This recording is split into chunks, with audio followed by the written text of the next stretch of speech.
This is Darren McCarty, four-time Stanley Cup champion of the Detroit Red Wings, and you're listening to RockStop with Chris Contra.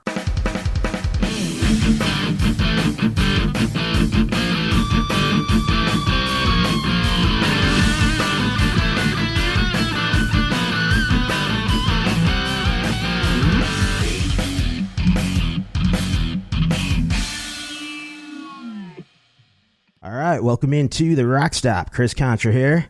My guest today is one of the most well-respected grinders to have ever laced up the skates for the Detroit Red Wings. His skill and grit made him a fan favorite and were an undeniable factor in the Red Wings dynasty that captured 4 Stanley Cups between 1997 and 2008. I'd like to welcome to the program number 25, Darren McCarty. How's it going, dude? Good, man. Thanks, Chris. Thanks for having me. Yeah, definitely. It's really cool to have you here. I grew up in Chicago, but man, did I enjoy watching the Red Wings play in the 90s. All right, so I'm going to be a bit of a dick right now, and I'm going to say you're welcome then, and you're going to say, what's that for? And I'm going to say, you told me you're a Blackhawk fan, and you're going to say, yeah. And I say, well, I retired so you could win. You didn't win before I did, and you got the Bowman effect. But obviously, I think the rivalry between Chicago and Detroit is still there, but it sort of died once we got Cheli. Because then we both had the Cheli effect, so then it was more like a brother relationship. So yeah, I got a lot of respect for the Chicago fan too. Cool. I just wanted to mention the Wings, the famous grind line, which included yourself, Chris Draper, Kirk Maltby, and Joey Kocur. You and Joey, I guess, would rotate on that line until you took over full time eventually after he left the team. You guys are now officially a treasure in the state of Michigan as you were all inducted into the Michigan Sports HOF earlier this year. So big congratulations. Yeah, that's a huge honor, and it's like I tell everybody I run into, it's really a representative, not of us guys, but of the people, because that's what made, I guess, the relatability to the championship team, as we were the grind line, which was the everyday people amongst all the elite and the Hall of Famers and all that, and to see how it works. So it's the hard working mentality that's always respected. So I always tell everybody, if you're a Red Wing fan, you take the respect in that Michigan treasure. Absolutely. I mean, you guys went up against the top lines in the league, and I mean, and in that era, in the 90s, like that. I mean, you're talking about some of the greatest players that ever played the game, really. Yeah, we take a lot of pride to sitting down as our first championship was shutting down Eric Lindros, and then the likes of like a Peter Bondra and winning the second one, and even for in the 2002 when we won with the Hall of Fame team, we always knew that we had a key ingredient, and it wasn't always scoring goals, but it was when we were always had a knack, either one of us, that when the big guys couldn't get it done, then one of us would chip in and score a big goal or whatever at the right time. So it's all about it's all about the championship. So it's all about being a cog in a wheel, and I think that goes with anything and being successful in life, is that what role do you play, and embrace that role. And if everybody's, going the same way and everybody's in the same mentality, then it's a win-win. And that's when you accomplish great things, no matter what it is you're trying to accomplish. Absolutely. Now, how early on did you kind of see that was the type of game you wanted to play, your style of play, which is that grinder, which is the enforcer, like you said, the cog in the wheel? When did you develop that style?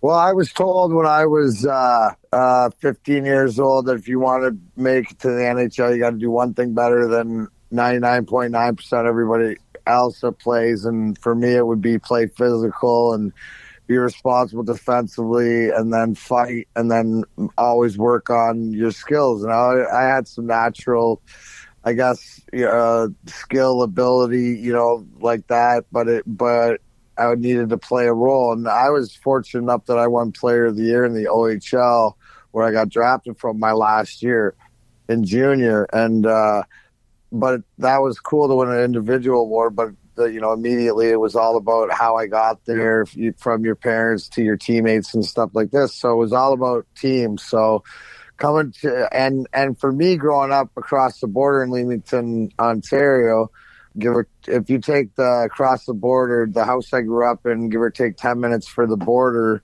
was 40 minutes to Joe Louis Arena. So I'd seen games at the old Olympia and Joe Louis and grew up, Tiger Stadium and stuff. So I knew the history of the Red Wings, and my goal was always to be Robin to Bob Probert's Batman, so, or third wheel with Joey there too. So whatever, just to help bring a championship back. So to be able to manifest that reality and, to have watched Steve Eisman since I was 10 years old, and then, to be,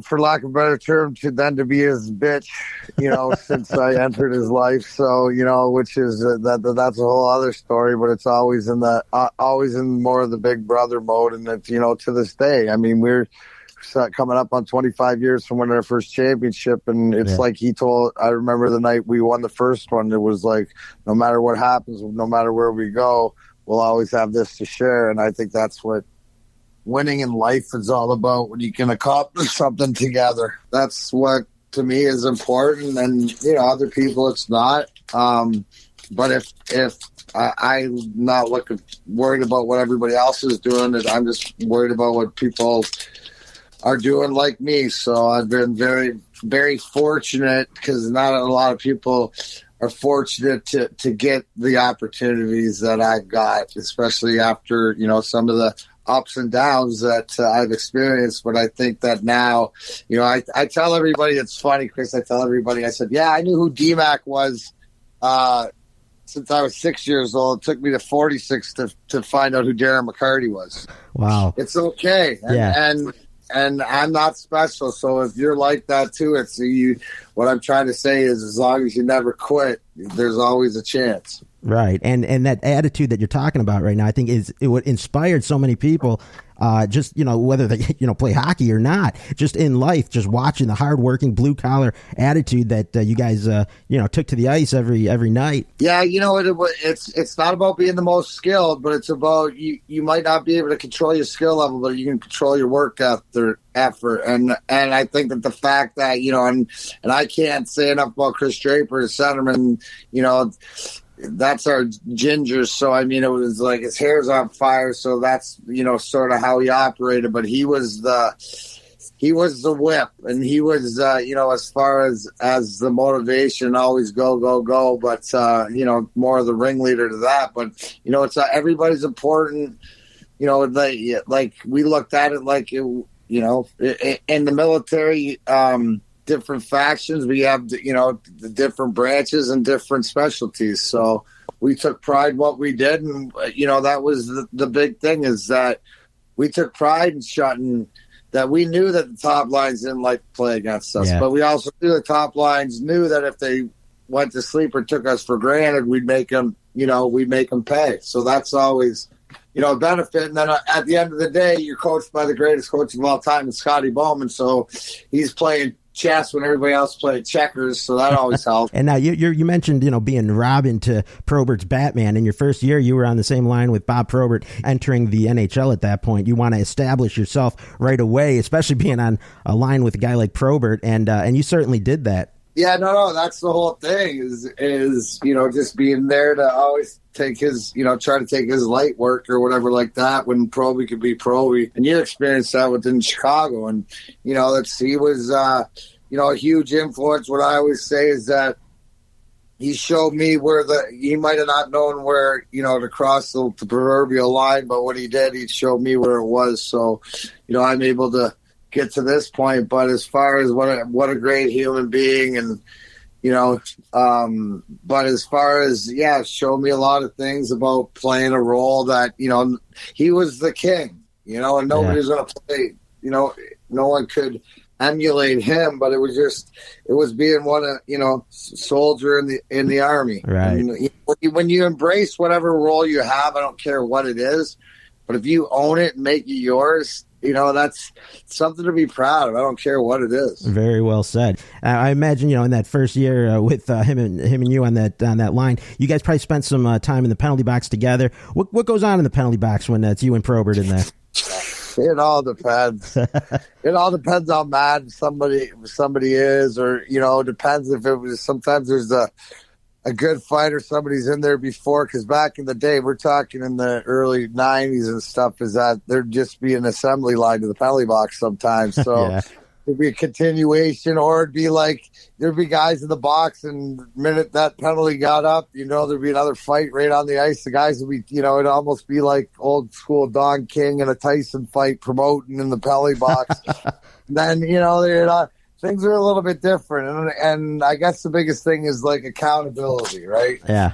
There you have to be accountable to your teeth and your body and whatever else to get the. You don't act right or whatever, there's some justice. Nowadays, it seems that you're going to get suspended or you're going to get fined, but you don't learn the lesson. The game has changed so much in recent years that the type of style that you guys played is, which was to me the most exciting hockey I've ever seen. I don't really watch much of it anymore, but the era that you guys were playing in was, it was just must-see TV every night. Well, you know what? It's because of and here's the one thing when people understand is, guys, you know what? Imagine having to play, right? Like I get it, playing against the Russian Fighters and Nick Lidstrom and all the different Hall of Famers, but imagine practicing against them. Why do you think we went into the game so angry? I never got to touch the puck in practice. So you got to go against Nick Lidstrom, and then you got the Russian Five doing this dipsy-do puck possession. But we all got better because we practiced every day against the best and competed against each other, and that's the whole thing, is we all made each other better and stronger, and whether. Maybe I gave Sergei Fedorov a little bit more confidence because he knew I had his back. Well, whatever else, at the end of the day, I got 4 cups, and it worked. So that's what people don't really realize is that, man, half the time I was angry. Take it out. Go get mad at Nick Lidstrom right now, from stealing the puck and not letting me touch it for a practice or something. And, that's the whole, what you don't understand. And I always say is that, you'll get out what you put in. So that's the whole thing, and it's when they say like perfect practice, that's the truth.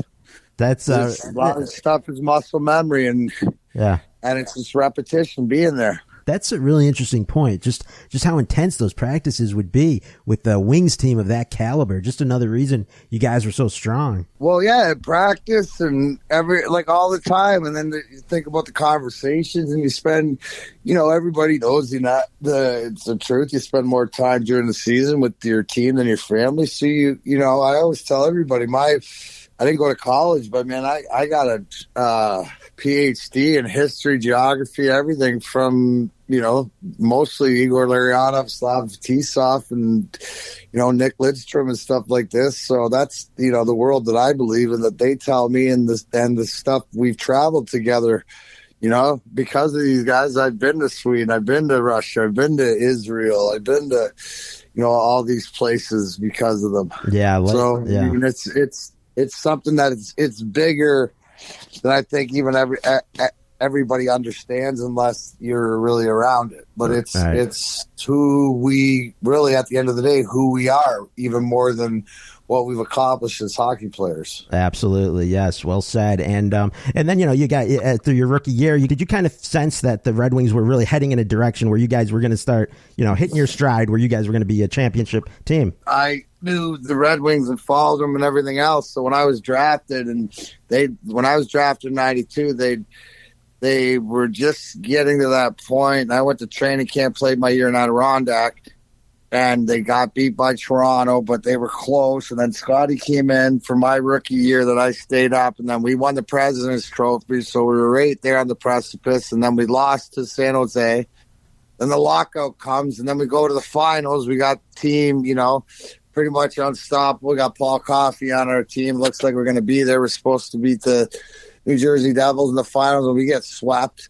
Reality check. So we bounce back and come back, and Russian Five are together and stuff like this. And we set the league record, 62 wins, and then bang, we get slapped in the face with Game 6 of the conference finals against Colorado, and wow, that's probably the scariest time as a professional athlete. That it was like, oh my gosh, we may never get back again because, it's supposed to be here. But just goes to our resiliency to know that we just had to get better.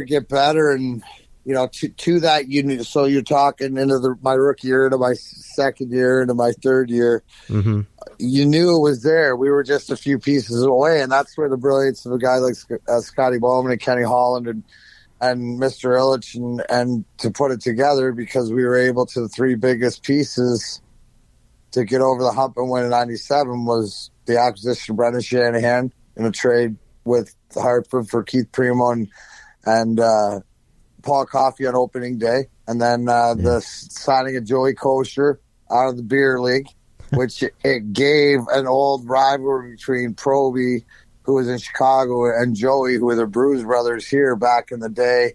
And it's sort of like, I guess I don't want to say settled Proby down, but it just sort of put things into perspective about it. Gave us a little bit tougher, because if I can be your second fiddle, and then, we still got Shanny, we got a guy like Jamie Pusher, we got guys that'll stand up for everybody else who proved that. But, and then Larry Murphy. We're at the trade deadline, so click right off the bat. It was just money. So be on a cerebral level, and then we took off. But that was just something that I tell everybody in life, man. You just can't quit. I mean, it took us climbing the mountain, and being a Red Wing fan for life.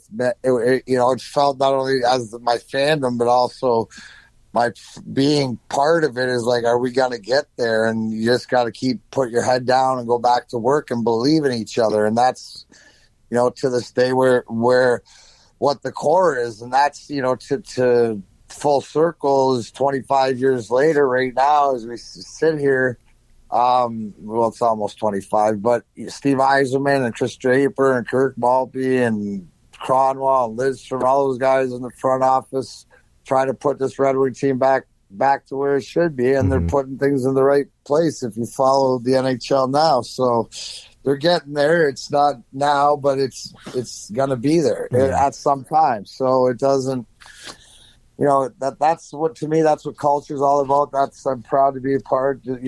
I just consider myself a cog in the wheel, but I know that I, left my mark, and it's something that I tell everybody: manifest your reality like I did. I mean, I grew up across the border from Detroit, and this is what I always wanted. Like I said, be Robin Movie's Batman and bring the cup back to the city, and I was fortunate enough to be able to do that and even score the clinching goal in the Stanley Cup Finals that brought it back. Right. And I was going to say, you had a career year in 97. You talked about coming off of that devastating loss in 96 against Colorado in a hard-fought series where you guys were right there. And then you really mentioned that realization, like, oh, man, this we may not get back here, but you guys put the work in, and you yourself had a career year that ultimately culminated with the game-winning goal in Game 4 against the Flyers, which was a thing of beauty, of course, that you deked out that very skilled defenseman and goaltender. Yeah, I tell everybody I beat one guy one-on-one my whole career. It's all timing and when you do it. So I was fortunate to do it for the Stanley Cup clinching goal in 97, and it's something that I'm proud of, I guess, as an individual stat to this day. And it was pretty snazzy highlight reel that, that I'll even see on the TV or they play it. And, it's something that, a lot of times as you get older, it's like, oh yeah, that, I did that. But it's, things change, and it's good to remember part of where the journey was, and those are things that you wouldn't change. And Sandstrom, he was the one that sprung you on that breakaway, right? Yeah. And it really it kind of shows like the kind of player that you are. You as a grinder, but you always seem to be in the right spot at the right time. That's why you scored so many clutch goals in your career, and that was another example of that. Well, it's just all. And that's the whole thing is like, and that's a lot of things. Like I said, I scored 55 in junior. Kirk Maltby, my, grind line lineman, had 50 in junior. We could do it. It's just, we didn't have to all the time. It was more important, to do the dirty work. So I think that's the luxury. And like I said, I don't think enough people put stock into, and I didn't until like we were talking about it, but the fact that we practiced against each other, and we practiced hard against each other because it was competitive. we were competing, and we wanted to show the Hall of Famers stuff, and they wanted to show us things, and it made us all better in the long run. Absolutely. And then you guys, of course, repeated the next year, which I believe was the last repeat in the NHL, was you guys in 97 and 98. And of course, you had a very big emotional investment in, with what happened with Konstantinov and, bringing him on the ice. Just a really touching moment culminated at the end of the 98 season. Yeah, until last year when Tampa Bay went back-to-back. That was the first time since we did it. But that was a big year, and then those sort of bleed together because that was our believe year and losing Vladdy to the accident, but being able to pull together, that was huge. So you'll never forget that one because that's just like we had the stone and it was always a patch on our jersey. It was like believe, and that was just pretty much that.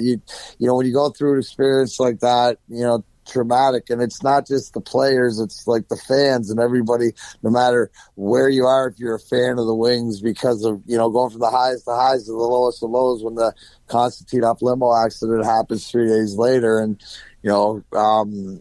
ends his career and almost ends his life, but I still see him every now and then, and the best part about, we call him George, right? We always called him George because we always thought he looked like Curious George, right?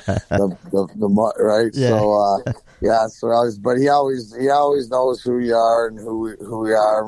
You can have a little bit of a conversation with him, but that's just one of those things that, like, everybody has bad things that happen. It's if you make good out of it or something like that. So that was the best outcome for us, and yeah, definitely. Yeah. And now, did you guys, you could have three-peated in 99. You guys had a good team that year. And Chelios, like we were talking about at the top of the show, you got Chelios to come over at that time. What were you thinking in 99? Well, you ruined it, right? No, I'm just kidding. No, Chelios was awesome, but it was like weird after going against like public enemy number one, because he was such a great player, but out of respect, and he fit in great.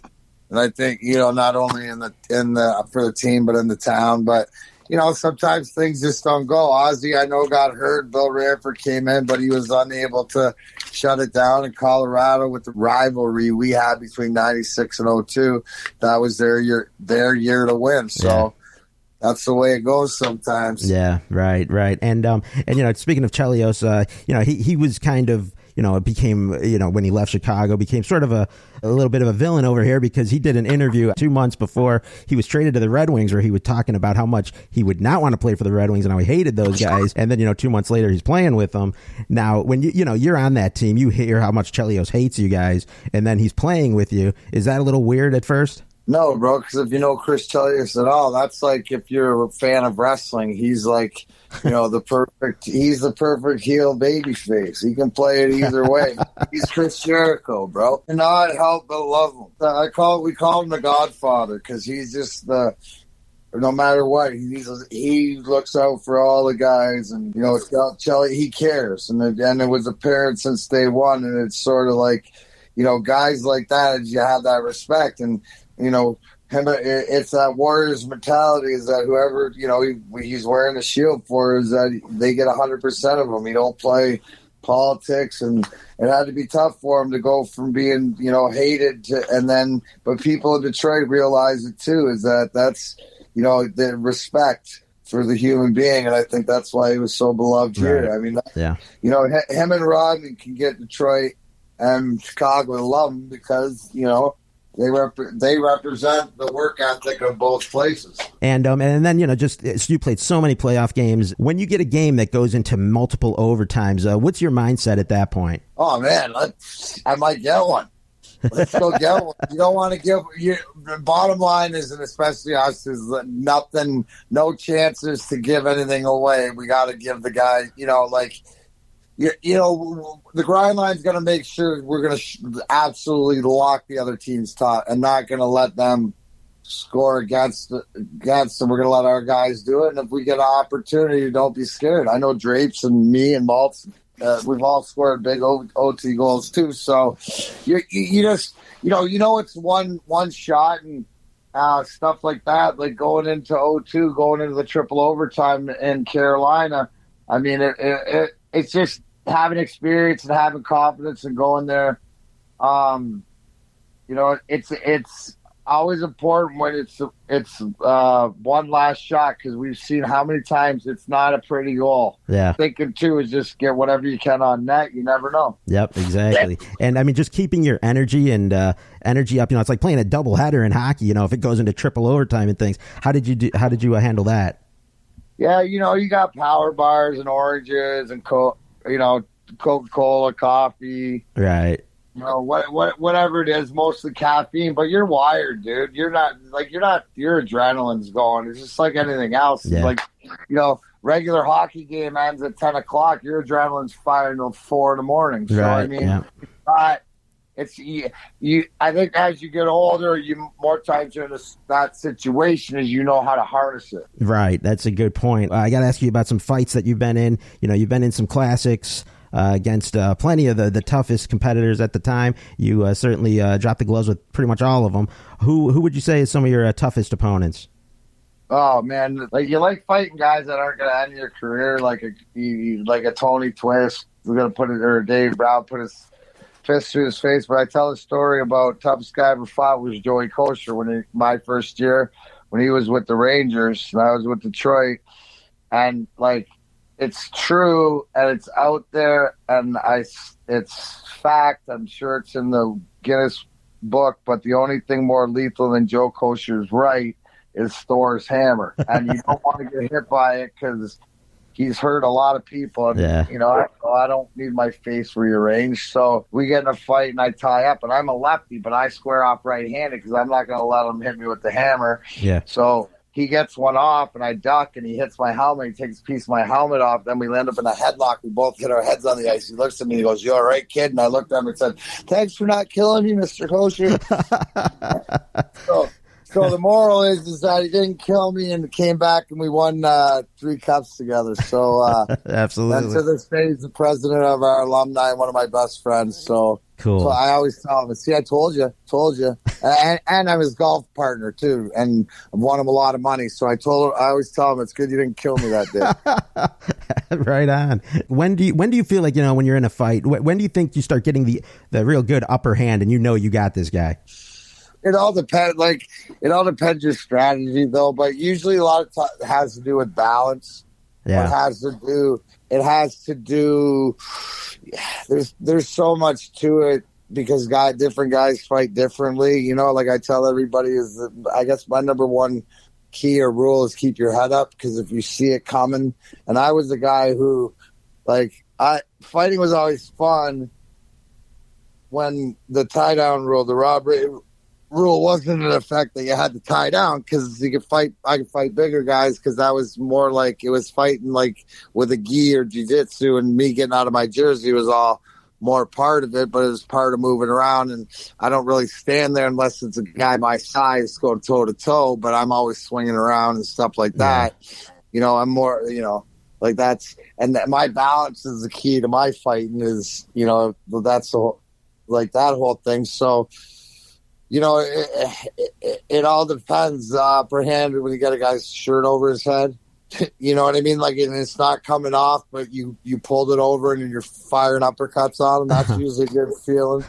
Or when you cross grabbed a guy, right? So I'm a lefty, and this is when you're younger and in junior, and this is where the psychology and that's where I wasn't I was tough because I could take a punch and whatever, but I'm not gonna knock you out and stuff like this unless I tag you good. I was more for I'm throwing the machine gun at you and stuff like this. But it's also too is that when I can cross grab you, then what I mean by that is if we're facing each other, so pretend we're looking at each other and I grab your arms and you grab mine, and then I suddenly take, so you're looking at me, so on your left arm I take my right hand and I grab your right arm, and I pull my left arm out, so you're caught grabbing my right, you're still grabbing my right arm with your left, and now I've grabbed your right with my left, and I'd pull my left out, and then you're caught there for a second in no man's land, and I'm firing lefts off your forehead before you even know it. So, yeah, there's a lot to it, if you can imagine that. But, yeah, and as we're growing up, everybody messes around. It's not as much part of the game now, but, it's sort of like a lost art. But I think, the guys that did it really well, there's more to it than just standing there and bashing away at each other. Right, exactly. Did you ever get, annoyed if the linesman would come in too soon, if you had to, you really wanted to get to a guy? Yeah. Sometimes. Rarely, though, because, that was usually you had that utmost respect because those guys could, protect you from taking one or not. But maybe if you had, some beef with the guy and, it was like you're in wrestling, they call it a receipt. Maybe he deserved one and they got him before he gave him his receipt. So, but it's usually those are the guys you got to make sure you're buddies with because they can save your life. That's true. Good point. And then I wanted to ask you about the handshake line after a series ends, a playoff series. After you battle these guys so hard, is it pretty much like we see on TV, shaking hands and saying that great series? Respect. That's usually the respect, and now it's different because guys play with each other, but it's it's literally. 99% of the time, it's just the show of respect for the guys who come before you, but also to the war, that you just battle and rage, and whether you like it or not, or how it ended, it's that, that's the homage. That's the way. Yeah. Right on. Way. Yeah. I mean, I know you lit up Patrick Waugh so many times in the playoffs. I mean, you seem to have his number so when you ran into him in the handshake line. Well, yeah, he doesn't like me very much.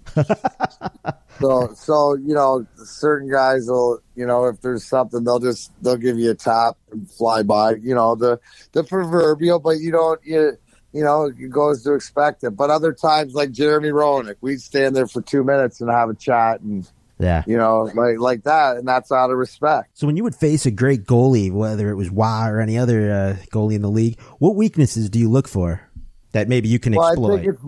I think it's more so do you have any strengths that you think that they're weakness? And Patrick Waugh is the Hall of Fame goalie. I always thought that he had a weak glove, and as a right-handed shooter, top glove on a standard goaltender.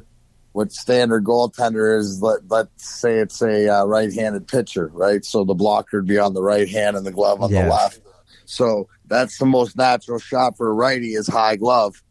So could, and a lot of it's routine too. So you get it. So you look at a lot of the goals that I scored on him are a lot in the same spot. And it's just, but they're not cheap. I don't think I scored a cheap goal against them. Maybe a 1-1 that was like a bang in and stuff. But there was a lot of that he made me make the shot. Like that's the whole thing is that he was so good. And I wasn't going to beat him side to side, like one of the Russians would. Yeah. I had to beat him in a spot. So I was more concerned about making a move and just getting that glove to drop a little. Because when his glove would drop, his shoulder, the way that he played, his shoulder would come in, and they gave me that spot. So, I mean, and not just him. I mean, listen, and some other goalies would cover that. So you'd go there, and there'd be a piece of body there sometimes, or you'd miss the spot. It's just, again, it's confidence. If I give any kids out there, boys, girls, whatever like that, is the earlier you can find a spot that's natural. And what do I mean by if you can grab the puck without looking at the net, and where can you go? Bottom glove, bottom stick, high glove, what's the most natural of getting it without thinking, and then you can maneuver yourself. And you watch some of the greatest. They know where the net is, and it's all about not how hard you shoot it, but when and where you shoot it. So there's a lot of things I wish that I knew, or little tips and stuff like this that I've learned outside of this. I'm fortunate. My son Griffin is the head coach of the UCLA Bruins men's Division II hockey club, so he's more in the coaching headspace and stuff like this. And I find myself saying, man, I wish I knew that when I was playing. Yeah. And I was telling him, I said it wouldn't be fair. That's cool to, to hear your perspective, because you've faced some of the greatest goalies around. So it's really cool to hear that perspective. Now, I did want to also ask you, the Stanley Cup, the greatest trophy in sports, you got your name engraved on it 4 times. That cup's been through some wars of its own, I'm sure, and some debauchery and partying throughout the years. What'd you guys do with the cup when you got it? Yeah, no, I mean, we did everything. Things been golf and, 17 and a half beers fills it to the top. Can't get all the 18th beer in there without it bubbling over. Drapes' daughter pooped in it, I think. So, I mean, I never drank out of it. I wasn't drinking, so I just be forewarned. Gotcha. The best part is we got to take it, did a lot of charity stuff with it, took it out to a lot of the bars and restaurants, and got to take to your grandparents' house and places you grew up, and I got to skate around my hometown rink in Leamington with it. Wow. Even before, the old rink was still up that I grew up on, so that was really good. Yeah. So just to be able to share with everybody else, I think, and then being spoiled and having it 4 times or whatever, the more you get it, then you could think about, you see what it means to everybody else, Yeah. Because it's always like a story. People say, "What's your favorite?" And it's like, it's not fair. It's like asking somebody, "What's your favorite kid?" It's all a different story. Yeah. There's different stories to all of them, but you love them all differently. Right on. Yep, definitely. And then I just want to ask you, when toward the later part of your career, the NHL instituted, some new rules, getting rid of the 2-line pass, delayed offsides, the trapezoid, stuff like that. What did you think that those things did to your game? Well, no, I mean, it's, you look at the evolution of the game, you're going to add. So when I started in the 90s,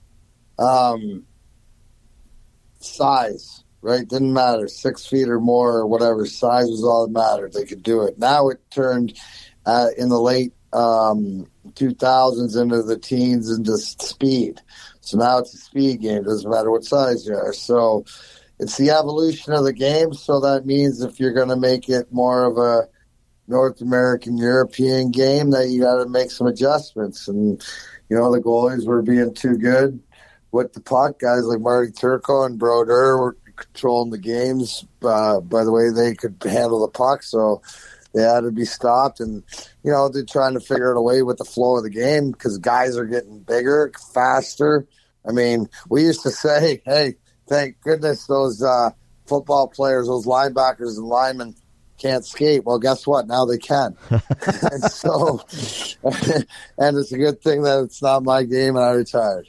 But, so, I mean, I can see why. And, it's sort of, as grateful that I played what I did. Right. I mean, It just is. It's like be a fan, I'm not going to complain about it because I don't have to play in it.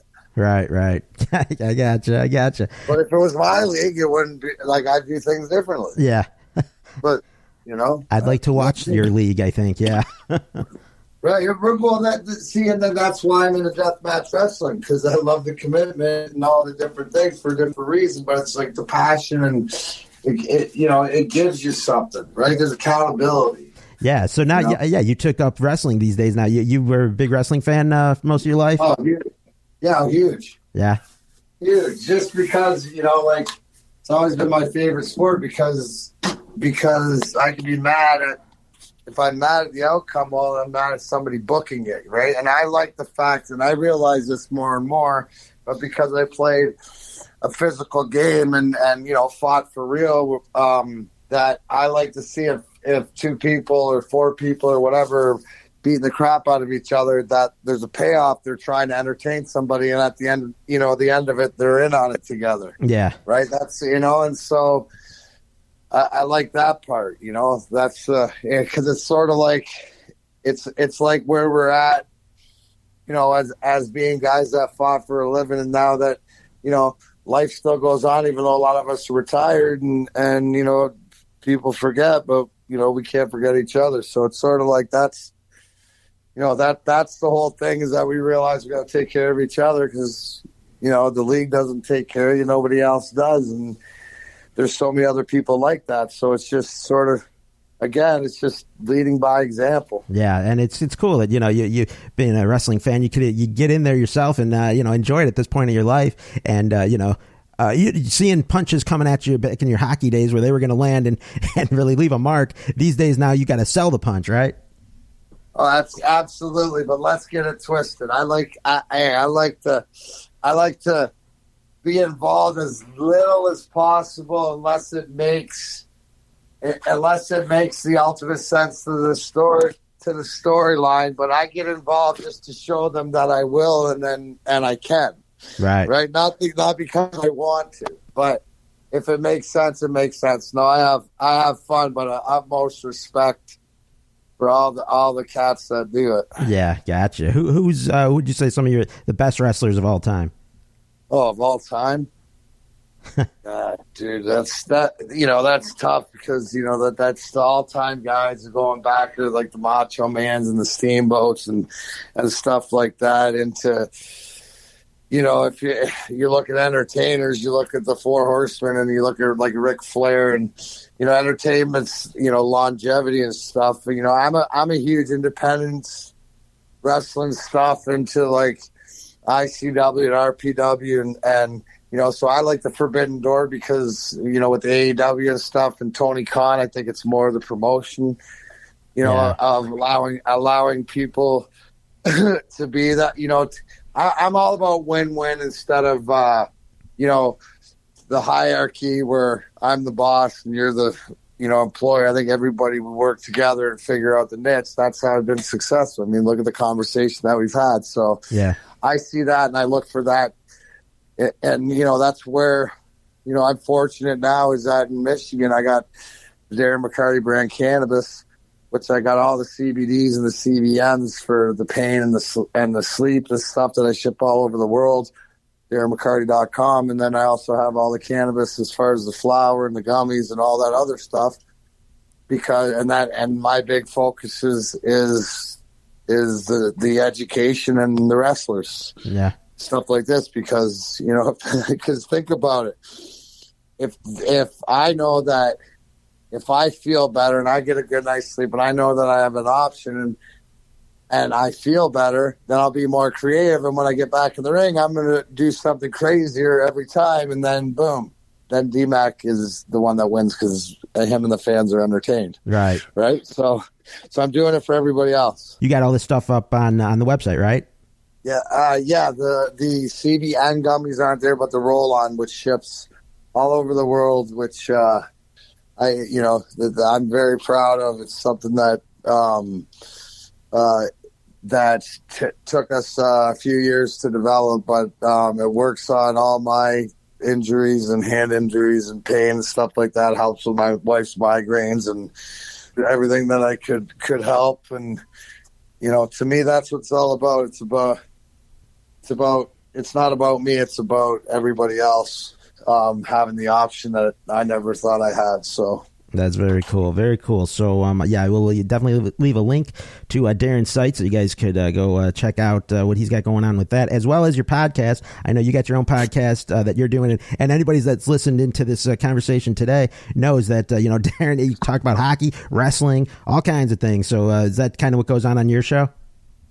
Yeah, well, so right now, the Grind Time with Darren McCarty, it's on a hiatus probably until the beginning of February, maybe sooner. But I do Woodward Sports Network, Big D Energy, every day from 11 to 1, and also Wrestling Perspective podcast with Lars Fredrickson from Rancid, Dimitri Young, former baseball player, Dennis Farrell, and P.D. Williams, TNA, Canadian Destroyer, dude.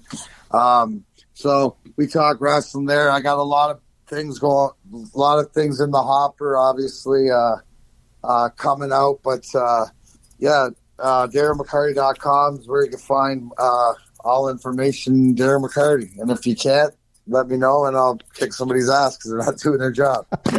All right, man. And 2 more questions here. One, I did need to ask you what you thought of when the Fox broadcasts, when they would broadcast hockey games back in the 90s. They would do a thing called FoxTrax with a glowing puck. What did you think of that? I always loved it when it ended up in somebody's beer in the front row. Right? No, hey, I get the concept. I mean, to me, I don't need to know the right or wrong. I just need to know the why. So, I mean, I get the idea and the concept in it. And, because hockey's a game you have to see live, right? Can we agree that it's the best game live? Without a doubt, definitely. This one, you can't learn it. You can learn it at a young age and learn how to watch it on TV, but you have to learn it from somebody live. Like, that's how all my friends in the South and stuff, when they come up and take them to a live game, and about a period and a half, they get the gist and the rules where you can really explain it to them, and then boom, you set them. Next thing you know, you're calling down to Florida, and they're telling you to call you back because the Lightning are playing. Right. So I think it's just it's the just the taking the time. So I enjoy being able to do that, or obviously here in Detroit, we might not have the winningest team right now, but we have one of the best facilities in Little Caesars Arena. So it's always cool to watch people experience their first time there. I do the game day lives there a lot for the home games. So yeah, cool. It's cool. Cool. And then the last thing here, I got to get your opinion on the best hockey video game and the best hockey movie. It's got to be 94. Yes. Sega, Make Me Bleed. Me and Oz used to play it on Rondeck all the time. It's the Sega hockey, and the best hockey movie. Oh, dude, Happy Gilmore, bro. Happy Gilmore, Bob Barker, man. You're lucky, bro. I was coming. Both definitely stellar choices. All right, man. Thanks so much for coming on the show. This has really been great talking with you. This has been Darren McCarty you've been listening to here on the RockStop, and all the best in the future. Appreciate you, bro. RockStop.